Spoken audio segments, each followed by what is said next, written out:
बहुत बहुत स्वागत है बच्चों। कक्षा 11 भौतिक विज्ञान की कक्षा में आज हम लोग एक समतल में गति, अभी तक हम लोग रेखीय गति के बारे में पढ़ रहे थे। रेखीय गति में हम लोगों ने एक समान गति और एक समान त्वरित गति के बारे में काफ़ी व्यापक, काफ़ी डिटेल में पढ़ करके सवाल लगाए। आज हम लोग जो है समतल में गति के बारे में पढ़ेंगे और उसमें भी दो केस देखेंगे। आज हम लोग समतल में एक समान गति के बारे में देखेंगे। तो बच्चों ध्यान समझिए, जानिए और जहाँ जो दिक्कत है जरूर बताइए। गुड लक बच्चों। आज हम लोग एक समतल में एक समान गति का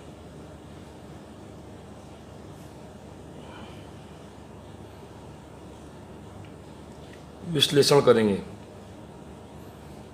तो आइए हम लोग देखें, एक समतल में अगर एक समान गति होती है तो काम कैसे होता है। यदि कोई कण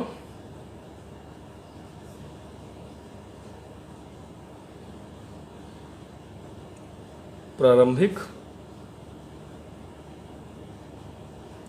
निश्चित वेग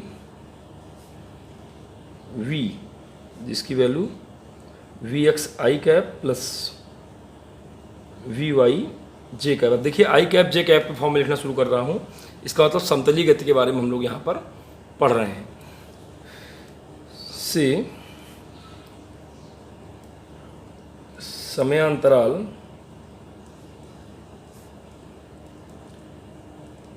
टी में मूल बिंदु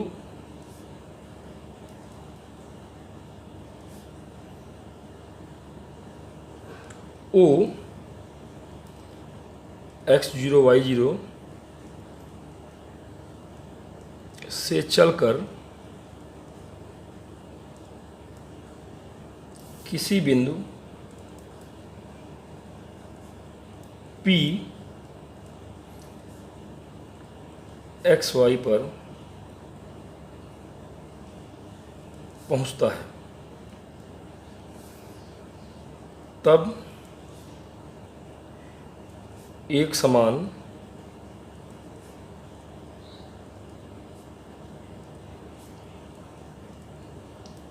गति के लिए, तो एक समान गति के लिए क्या हो जाएगा बच्चों, हम जानते हैं S बराबर होता है V इंटू टी, दूरी बराबर चाल गुणे समय। तो यहाँ पर दूरी क्या हो गई, x अक्ष पर, अगर हम x अक्ष पर देखें तो ये डिस्प्लेसमेंट हो गया, या टोटल ले लिया जाएगा तो आप समझ सकते हैं।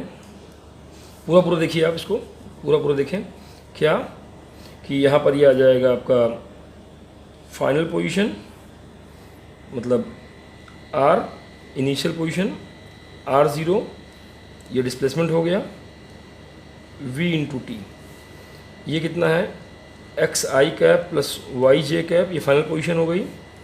इनिशियल पोजीशन कितना है x0 I cap plus y0 J cap, और v कितना है आप समझ रहे हैं, V X I cap plus V Y J cap into T.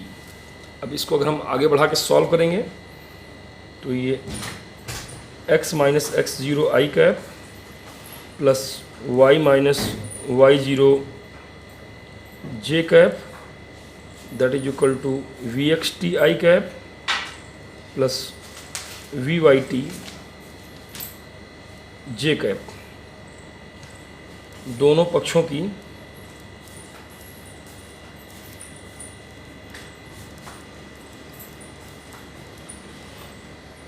तुलना करने पर, दोनों पक्षों की तुलना कर दीजिएगा तो आप देखेंगे x माइनस x0 बराबर आ गया वी एक्स टी, समीकरण नंबर 1, तथा y माइनस y0 बराबर आ गया वी वाई टी, समीकरण नंबर 2। समीकरण 1 व 2 xt तथा yt संबंध हैं, इन्हें एक समान गति का समतल में गति के लिए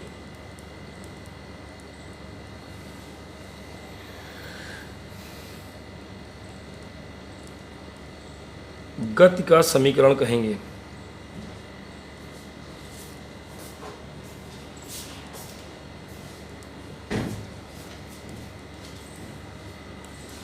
समीकरण 1 व 2 से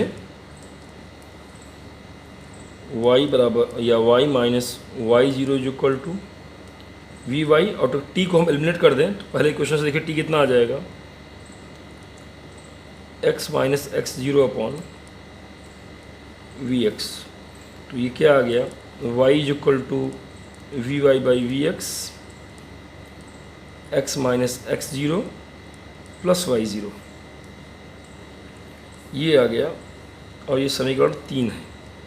और आप देख रहे हैं यहाँ भी x और y दोनों की सिंगल पावर है, अर्थात ये एक लाइन को रिप्रेजेंट कर रहा है और यहाँ t नहीं है। तो इसका मतलब क्या हो गया कि ये एक्स वाई रिलेशन है जिसको हम इक्वेशन ऑफ पाथ, पथ का समीकरण कहते हैं। समीकरण 3 समतल में एक समान गति के लिए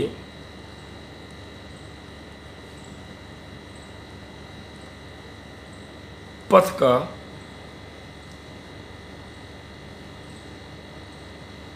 समीकरण है जो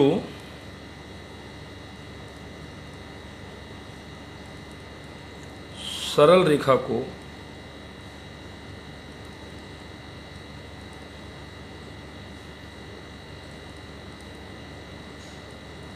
निरूपित करता है। तो इस तरह आप देख रहे हैं कि किस प्रकार हमने इक्वेशन ऑफ मोशन निकाले, गति के समीकरण निकाले। यहाँ आप एक्स टी और वाई रिलेशन दिखाते हैं और यहाँ पर इक्वेशन ऑफ पाथ दिखाते हैं। इस प्रकार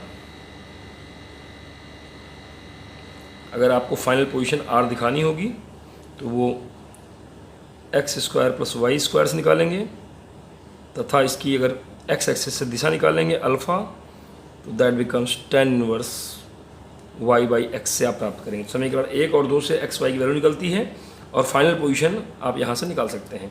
ऐसे ही अगर आपको वेग निकालना है किसी पर्टिकुलर टाइम पर तो v is equal to under root V X square plus V Y square करेंगे, जिससे आप उस वेग का भी आप X axis angle beta V Y by V X से निकाल सकते हैं। तो इस तरीके से आप देख रहे हैं किस प्रकार एक समतल में गति को हम लोग एक्स एक्सिस पर अलग और वाई एक्सिस पर अलग इंडिविजुअली हैंडल करते हैं, और फिर वहाँ पर हम इक्वेशन ऑफ पाथ निकालते हुए किसी समय टी पर उस कण की स्थिति और उसके वेग दोनों की आसानी से एक्स एक्सिस और वाई एक्सिस को अलग अलग लेकर गणना कर सकते हैं।